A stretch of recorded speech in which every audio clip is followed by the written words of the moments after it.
Hello friends, welcome to our channel again. In this video I am going to show you how to omit replace drum message in Brother DCP L2541DW printer.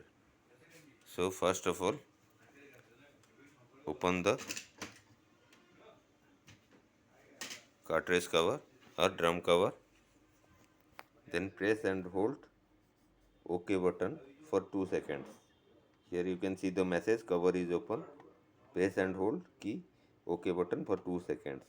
Here message will appear replace drum.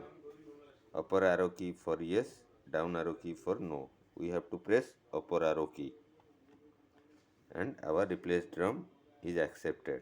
Cover is open and close the cover and our replace drum message will go.